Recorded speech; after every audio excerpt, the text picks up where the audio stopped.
हाय बच्चों, आज हम लोग करंट इलेक्ट्रिसिटी स्टार्ट करते हैं।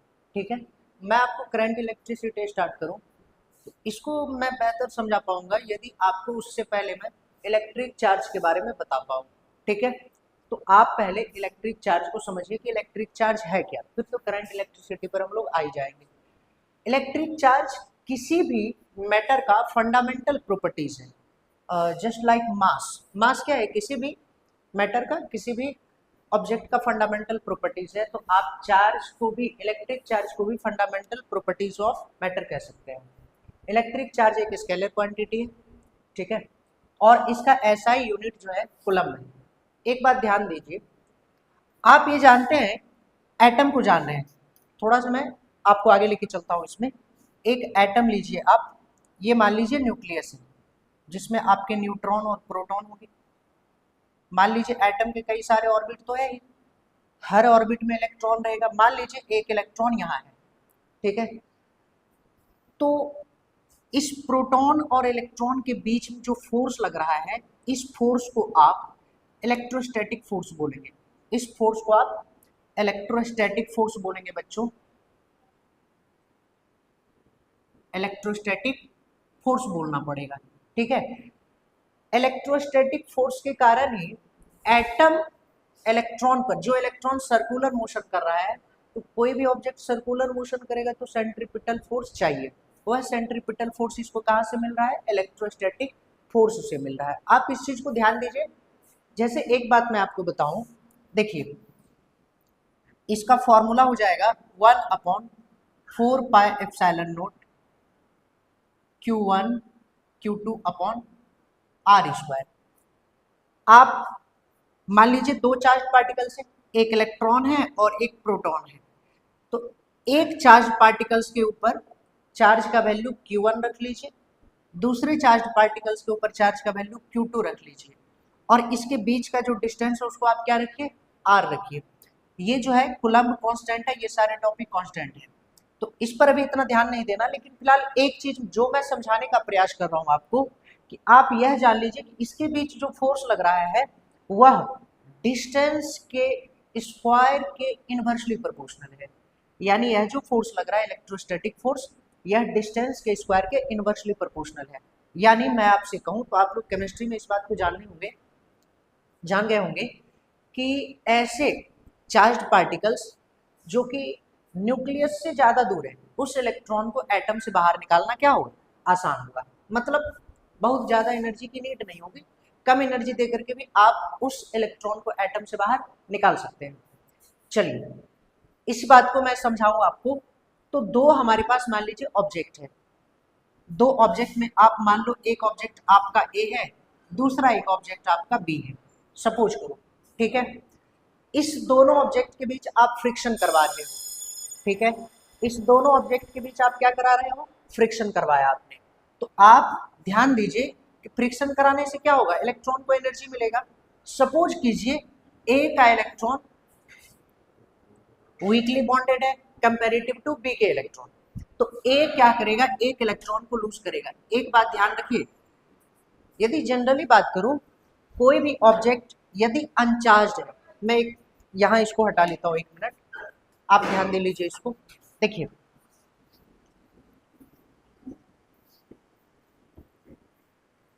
यदि कोई भी ऑब्जेक्ट अनचार्ज है बच्चों, तो इसका मतलब ये ध्यान रखिए आप, अनचार्ज ऑब्जेक्ट का मतलब हुआ कि इस ऑब्जेक्ट पर चार्ज का वैल्यू क्या है? 0 है। इस ऑब्जेक्ट पर चार्ज का वैल्यू क्या है बच्चों? 0 है। अनचार्ज ऑब्जेक्ट का मतलब चार्ज का वैल्यू 0 है, और चार्ज का वैल्यू 0 तभी होगा, उसके लिए कंडीशन है, जब नंबर ऑफ इलेक्ट्रॉन और नंबर ऑफ प्रोटॉन बराबर होंगे, तब आप कहोगे कि ऑब्जेक्ट क्या है? अनचार्ज है। यानी चार्ज का वैल्यू क्या है? 0 है। और चार्ज ऑब्जेक्ट आप तभी बोलोगे किसी ऑब्जेक्ट को जब उस ऑब्जेक्ट पर, इसका मतलब हुआ चार्ज 0 के इक्वल तो नहीं है, यानी number of electron is not equal to the number of proton. ये बात आप कह सकते हो। पहले मान लीजिए कोई भी ऑब्जेक्ट अनचार्ज, पहले यानी फर्स्ट कंडीशन में क्यू ए 0 है और क्यू बी जीरो है। ठीक है, ध्यान से सुनिए आप इस बात को। मान लीजिए आपने इस दोनों ऑब्जेक्ट को फ्रिक्शन करवाया। जब आप फ्रिक्शन करवाओगे तो ए जो है मान लीजिए इलेक्ट्रॉन को क्या किया, लूज किया। ए जो है इलेक्ट्रॉन को लूज कर रहा है। आप ये मान के चलो 5 इलेक्ट्रॉन ए के पास है और 5 प्रोटॉन इसके पास है, क्योंकि अनचार्ज है। क्यू जीरो का मतलब है कि जितना इलेक्ट्रॉन उतना ही प्रोटॉन होना चाहिए। सिमिलरली बी में आप कंसीडर कर लीजिए 7 इलेक्ट्रॉन और 7 प्रोटॉन है इसके पास। जब ए ने इलेक्ट्रॉन को लूज किया, तो सपोज करो एक ही इलेक्ट्रॉन को लूज किया इसने, तो अब इसके पास रह जाएगा क्यू डैश ए को खोजिए, ये रह जाएगा 4 इलेक्ट्रॉन प्लस 5 प्रोटॉन के इक्वल।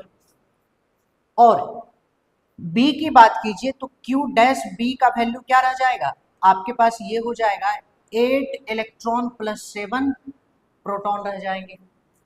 आप एक बात को ध्यान दें तो आपको पता चलेगा। हालांकि एक चीज मैं आपको पहले बता दूं, देखिए चार्ज इलेक्ट्रॉन के ऊपर जो होता है और चार्ज प्रोटॉन के ऊपर जो होता है, इस दोनों का वैल्यू फिक्स होता है, मतलब कांस्टेंट होता है 1.6 इंटू 10⁻⁻19 कूलम। हाँ, नेचर अलग होता है। इलेक्ट्रॉन निगेटिवली चार्ज पार्टिकल्स है तो इस वैल्यू के पहले माइनस लगा लेंगे यदि इलेक्ट्रॉन के लिए लिखेंगे तो, और प्रोटॉन के लिए लिखेंगे तो प्लस लगा लेंगे। यानी अब एक बात करो, मैं आपसे कहता हूं इस वैल्यू को देखिए, ये तो 4 electron plus 4 proton plus proton, 5 proton को 4 प्रोटॉन प्लस प्रोटॉन लिख सकते हैं। तो ये एक दूसरे को क्या करेगा, न्यूट्रल कर देगा, क्योंकि 4 इलेक्ट्रॉन का मतलब हुआ 4 इंटू -1.6 इंटू 10⁻⁻19। ठीक है, यूनिट हम लोग कूलम लिख लेंगे बाद में, आप देख लीजिए पहले। और 4 प्रोटॉन का मतलब हुआ 4 इंटू 1.6 इंटू 10⁻⁻19। इसका वैल्यू आप खोजिए, ये निगेटिव वैल्यू देगा, ये पॉजिटिव वैल्यू देगा, मैग्नीट्यूड सेम है तो रिजल्ट इसका क्या रहेगा, जीरो रह जाएगा। यानी इस पर जो चार्ज, ए पर जो चार्ज रहा, यानी क्यू डैश ए का वैल्यू आपको मिल जाएगा बच्चों प्रोटॉन के चार्ज के बराबर, है ना, क्यू पी के बराबर मिल जाएगा। क्यू पी मतलब proton of charge, Q P के बराबर मिल जाएगा। और सिमिलरली यदि इस पर देखिए बी ऑब्जेक्ट पर आप देखते हो तो आपको एक चीज समझ में आएगा, सर यहां तो ये बातें लिखा जा सकता है Q dash B equal to 7 electron plus 7 proton plus electron हो जाएगा। तो आप ध्यान दीजिए कि 7 इलेक्ट्रॉन और 7 प्रोटॉन, जिस तरह से 4 इलेक्ट्रॉन और 4 प्रोटॉन एक दूसरे को क्या किया, न्यूट्रल कर दिया, सिमिलरली यहाँ भी 7 इलेक्ट्रॉन और 7 प्रोटॉन एक दूसरे को न्यूट्रल करेगा। यानी क्यू डैश बी का वैल्यू जो रह जाएगा बच्चों, वो आपको क्यू ई यानी इलेक्ट्रॉन के चार्ज के बराबर रह जाएगा। एक बात ध्यान दीजिए, मैं आपको थोड़ा सा एक चीज और एक्सप्लेन कर लूं। देखिए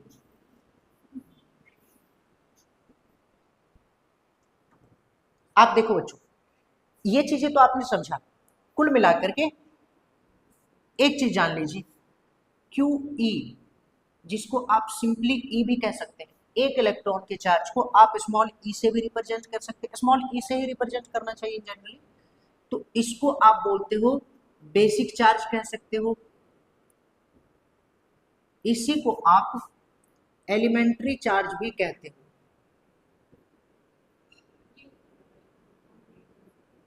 ठीक है, एलिमेंट्री चार्ज भी आप इसी को कह सकते हैं, बेसिक चार्ज इसी को कह सकते हैं।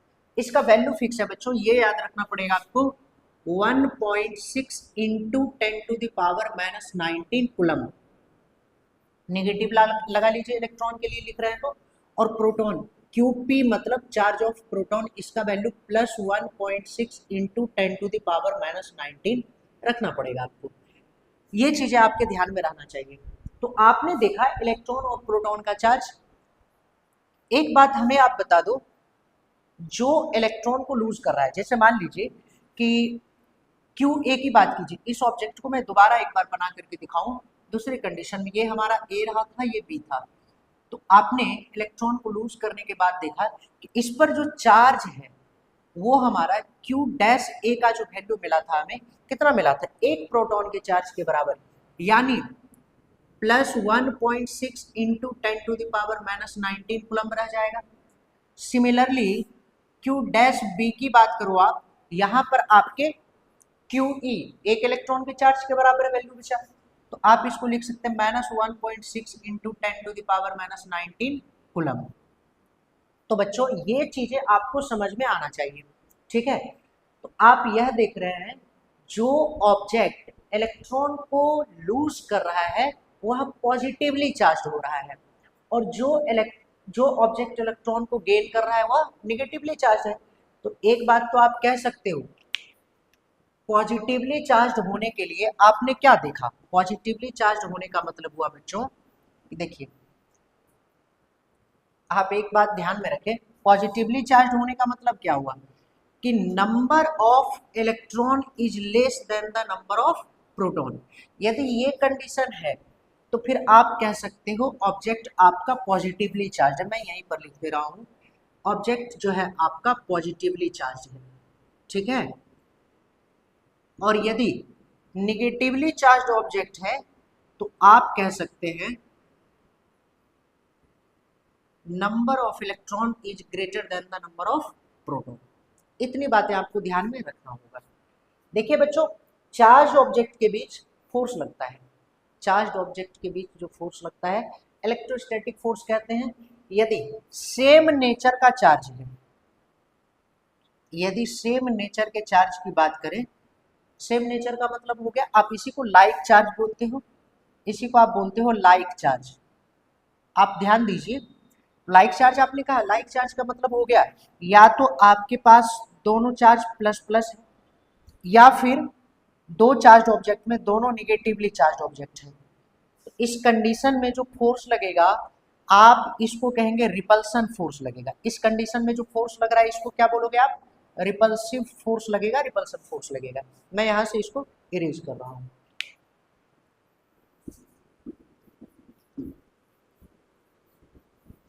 चलिए देखिए, आप देख रहे हैं कि यदि ऑब्जेक्ट सेम नेचर चार्ज यानी लाइक चार्ज हो ऑब्जेक्ट के ऊपर, तो आप कह सकते हो इसके बीच जो फोर्स लग रहा है वह रिपल्सिव फोर्स होगा।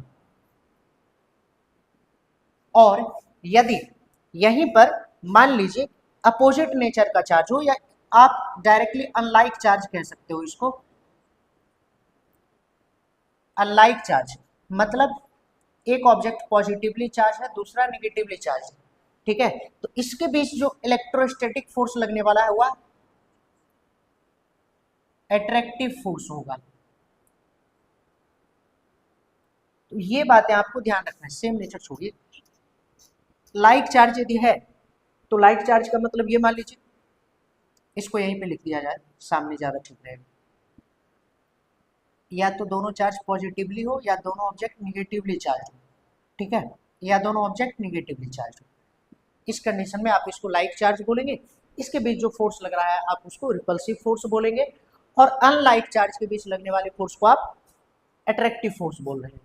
तो चार्ज के बारे में एक चीजें ध्यान में रखिए, जब भी किसी दो ऑब्जेक्ट, पहली बात कोई ऑब्जेक्ट चार्ज है इसका मतलब ये आपको ध्यान में रखना पड़ेगा उस ऑब्जेक्ट पर नंबर ऑफ इलेक्ट्रॉन और नंबर ऑफ प्रोटॉन इक्वल नहीं है, तभी वो चार्ज ऑब्जेक्ट है।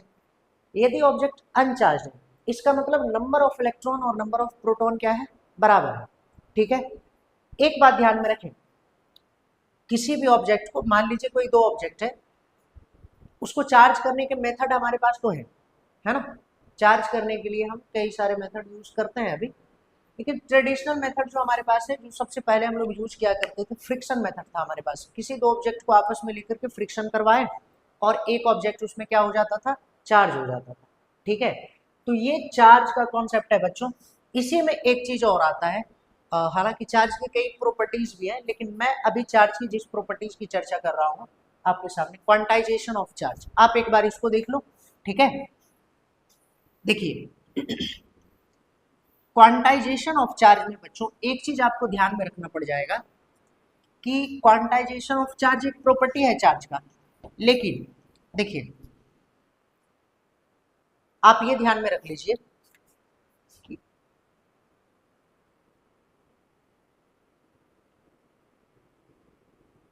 Quantization of charge. आप इसको समझिए, ये चार्ज का एक प्रॉपर्टीज है, चार्ज के और भी प्रॉपर्टीज हम लोग उस पर चर्चा कर लेंगे शॉर्ट में, लेकिन इसको समझिए, ये जरूरी है। क्वांटाइजेशन ऑफ चार्ज में बच्चों एक चीज आपको ध्यान में रखना है कि जब भी, जैसे अभी आपने देखा कि एक ऑब्जेक्ट था ए और दूसरा एक ऑब्जेक्ट था बी, तो ए ने ट्रांसफर किया था इलेक्ट्रॉन को, ए जो है इलेक्ट्रॉन को लूज किया था और बी जो है इलेक्ट्रॉन को गेन किया था। आपने ये चीजें देखा। सपोज कर लो मैं आपसे कहूं फ्रिक्शन के बाद एन इलेक्ट्रॉन्स जो है, या फिर इसको मैं बाद में भी कर लूंगा, एक चीज आप देख लो, क्वांटाइजेशन ऑफ चार्ज से एक फॉर्मूला आएगा Q equal to plus minus N into E. इस चीज को पहले समझिए। क्वांटाइजेशन ऑफ चार्ज कहता है जब आप एक ऑब्जेक्ट से दूसरे ऑब्जेक्ट पर इलेक्ट्रॉन को ट्रांसफर करा रहे होते हैं तो हमेशा एक, ये एन जो है ये क्या है, इंटीजर है, मतलब परफेक्ट वैल्यू ही जाएगा, परफेक्ट नंबर ऑफ इलेक्ट्रॉन से क्या होगा, ट्रांसफर होंगे। यानी जैसे मान लीजिए, एक बार मैं इस वर्ड को डिफाइन कर दूं, क्यू जो है यहां पर आपका चार्ज ऑफ द बॉडी है, एन जो है आपका नंबर ऑफ ट्रांसफर इलेक्ट्रॉन है, और ये नंबर ऑफ इलेक्ट्रॉन जो, नंबर ऑफ ट्रांसफर इलेक्ट्रॉन जो है, ध्यान रखिए एन जो है ये एन का वैल्यू हो सकता है, मतलब मैं डायरेक्ट कह सकता हूँ एन बिलोंग्स टू इंटीजर, ये मैं डायरेक्ट लिख सकता हूँ। यानी एन का वैल्यू डेसिमल में नहीं हो सकता है, एन का वैल्यू फ्रैक्शन में नहीं हो सकता है, ठीक है। उसके बाद ई जो है इसका वैल्यू फिक्स है, एलिमेंट्री चार्ज या बेसिक चार्ज, एक इलेक्ट्रॉन का चार्ज, आप याद रखिए इसका value 1.6 into 10 to the power -19 coulomb. देखिए जब भी आप न्यूमेरिकल सॉल्व कर रहे होते हैं तो वहां पर हम लोग चार्ज के इसके वैल्यू के साथ इसका साइन पॉजिटिव या नेगेटिव साइन यूज नहीं करते हैं, ठीक है, ये चीज आपको ध्यान में रखना पड़ेगा। तो क्वांटाइजेशन ऑफ चार्ज का स्टेटमेंट है जब आप एक ऑब्जेक्ट से दूसरे ऑब्जेक्ट पर इलेक्ट्रॉन को ट्रांसफर कर रहे होते हैं तो हमेशा एक complete number of electron transfer होगा, है ना, मतलब जो भी नंबर ऑफ इलेक्ट्रॉन ट्रांसफर हो रहा है उसकी संख्या क्या होगी, निश्चित होगी, और एक इंटीजर नंबर होगा। एन जो है कभी भी इंटीजर, मतलब एन फ्रैक्शन नहीं हो सकता है, डेसिमल नहीं हो सकता, ये सारी बातें आपको ध्यान रखना पड़ेगा, ठीक है। एक बात मैं आपसे पूछ लेता हूं इसी जगह पे, आप इसका जवाब दे दीजिए हमें, क्वांटाइजेशन ऑफ चार्ज कहाँ यूज करेंगे। मान लीजिए क्वांटाइजेशन ऑफ चार्ज तो हम लोग जाने, लेकिन इसका यूज कहाँ करेंगे। सपोज कीजिए मैं आपसे एक क्वेश्चन पूछता हूँ, आप ये ध्यान में रख लीजिए, एक ऑब्जेक्ट आपके पास ए है, दूसरा एक ऑब्जेक्ट आपके पास मान लो बी है।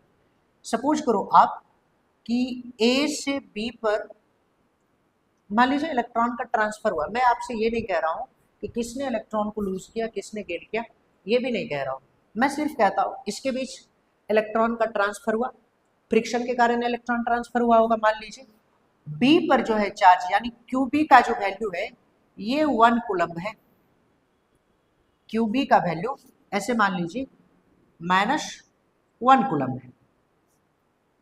आपसे मैं पूछ रहा हूं, आप हमें बताइए ए और बी के बीच कितने इलेक्ट्रॉन का ट्रांसफर हुआ होगा। पहली बात ये बता दीजिए, दूसरी बात ए और बी में किसने इलेक्ट्रॉन को लूज किया और किसने इलेक्ट्रॉन को गेन किया, ये भी बताइए आप हमें। तो सबसे पहले Q का वैल्यू आपको दिया हुआ है, N आपको फाइंड करना है। आप जानते हैं सबसे पहले किसी भी न्यूमेरिकल्स को बनाए तो एक चीज जरूर लिखिए, डेटा लिख लीजिए, गिवन दैट दे करके आप लिखिए इसको एक बार। आपको चार्ज का वैल्यू दिया हुआ है 1 कूलम है, और E का वैल्यू आप जानते हैं क्या, 1.6 into 10 to the power -19 coulomb है, और आपको फाइंड क्या करना है, N फाइंड करना है, ये फाइंड करना है। Q पता है आपको, E पता है, N फाइंड करना है। आप क्वांटाइजेशन ऑफ चार्ज से यदि फॉर्मूला लिखते हैं Q इक्वल टू, आप क्या लिखेंगे, plus minus N into E। तो प्लस माइनस आप नहीं लगाएंगे यहाँ तो चलेगा, प्लस माइनस किसी और चीज़ के लिए मैं इसको सॉल्व करने के बाद आपको बता दूंगा। ये मान लीजिए n इंटू ई है, तो हमें चाहिए यहाँ से n, तो हम क्या लिखेंगे, n बराबर क्या हो जाएगा, q बाय ई हो जाएगा। आप एक बार गौर से देखिए, अब इसको मैं यहाँ पर सॉल्व कर लेता हूँ, ठीक है, आप ध्यान दीजिए। तो जब n लिखने जाएं हम लोग, तो q का वैल्यू क्या है, 1 कूलम हमारे पास है, और E का वैल्यू हमारे पास है 1.6 इंटू 10⁻⁻19 कूलम। ये चीजें हैं। आप देखिए, पहली बात तो आप यूनिट को कैंसिल करो, वैसे भी नंबर का कोई यूनिट तो होता है, तो ये यूनिट लेस होना जाएगा। ये n इक्वल टू आप 10 बाय, यहाँ से इस डेसिमल को हटाइए, ऊपर 10 हो जाएगा, 10 बाय 16 इंटू 10⁻⁻19 है, ऊपर ले जाएंगे तो प्लस 19 होगा, जैसे 1 बाय 2 की पावर मान लीजिए -10, आप इसको 2 की पावर प्लस 10 लिख सकते हैं ऊपर ले जा करके। तो इसी तरह से 10 की पावर -19 है, ऊपर ले जाएंगे तो क्या हो जाएगा, प्लस 19 हो जाएगा। एक बात बताइए, यदि इसको डिवाइड करते हो आप 5 टाइम्स में 2 से कैंसिल हो जाएगा, 8 टाइम्स में कैंसिल होगा। n यदि आप लिखने लग जाइए तो 5 में 8 से डिवाइड कीजिएगा तो क्या मिल जाएगा आपको, 0.62 और 5 इंटू 10⁻19 इलेक्ट्रॉन्स मिलेंगे। यानी n का वैल्यू यदि मैं दोबारा लिखूं इसको, तो मैं लिख दूंगा 6.25 इंटू 10⁻18 इलेक्ट्रॉन्स होगा। क्योंकि देखिए, ये जो डेसिमल है ना, यदि आप डेसिमल को अपने ओरिजिनल पोजीशन से राइट की तरफ शिफ्ट करोगे, जितना डिजिट आप शिफ्ट कर रहे हो उतना ही पावर क्या होगा, माइनस करना पड़ेगा आपको। तो मैंने 0 से कहाँ लाया, 6 के पास लाया, तो एक डिजिट मैंने डेसिमल को शिफ्ट किया तो पावर क्या होगा, एक माइनस कर लूंगा मैं, 19 है तो 18 हो जाएगा। ये चीजें आप एक्सपोनेंट्स में पढ़ रखे होंगे बच्चों, इसीलिए मैं इस पर डिटेल चर्चा नहीं करने वाला। इतने इलेक्ट्रॉन्स आपको ट्रांसफर कराने होंगे, ठीक है। ये तो रहा n का आंसर। मैंने ये भी पूछा था, B के ऊपर निगेटिव चार्ज है, तो इलेक्ट्रॉन को लूज किसने किया होगा और गेन किसने किया होगा। बच्चों मैंने आपको पहले बताया था कि जो इलेक्ट्रॉन को लूज करता है उसके ऊपर पॉजिटिव चार्ज आएगा और जो गेन करेगा उसके ऊपर निगेटिव। B के ऊपर निगेटिव चार्ज है बच्चों, इसका मतलब B जो है इलेक्ट्रॉन को गेन किया होगा और A जो है इलेक्ट्रॉन को लूज किया होगा। अच्छा, यदि मान लिया जाए B के ऊपर 1 कूलम्ब चार्ज था पॉजिटिव, तो सेम चार्ज A की भी वैल्यू में, यानी मैं QA आपसे पूछूं तो QA का वैल्यू भी बच्चों आपको +1 कूलम्ब लिखना पड़ेगा। फ्रिक्शन के कारण यदि हम चार्ज प्रोड्यूस करते हैं ना किसी ऑब्जेक्ट पे बच्चों, तो ये ध्यान में रखना पड़ेगा, एक दोनों ही ऑब्जेक्ट पर इक्वल मैग्नीट्यूड का चार्ज प्रोड्यूस होता है और अपोजिट नेचर का चार्ज प्रोड्यूस होता है। तो इतनी बातें आपको ध्यान में रखना पड़ेगा, ठीक है। तो ये वैल्यू आपका रहा। आप सिर्फ इस वैल्यू को देखिए, एक बार गौर से देखिए, एक कूलम्ब चार्ज के लिए आपको 6.25 इंटू 10⁻18 इलेक्ट्रॉन्स ट्रांसफर कराने होंगे बच्चों। तो ये वैल्यू बहुत बड़ी है, आप इसको ध्यान में रखेंगे ऐसे। अब जो है बच्चों, इस पर हम लोग चार्ज के और भी प्रॉपर्टीज अभी हम लोगों को पढ़ना है, और चार्जिंग मेथड को भी एक बार हम लोग शॉर्ट में पढ़ लेंगे, बहुत ज़्यादा डिटेल में जाने की जरूरत है नहीं। उसके बाद हम लोग करंट इलेक्ट्रिसिटी स्टार्ट करेंगे बच्चों। यदि चार्ज को अच्छे से समझ जाएंगे ना, करंट इलेक्ट्रिसिटी हमारे लिए आसान होगा, ठीक है। नेक्स्ट हम लोग नेक्स्ट पार्ट में करेंगे आगे की क्लास को। आज हम लोग यहाँ तक रहेंगे।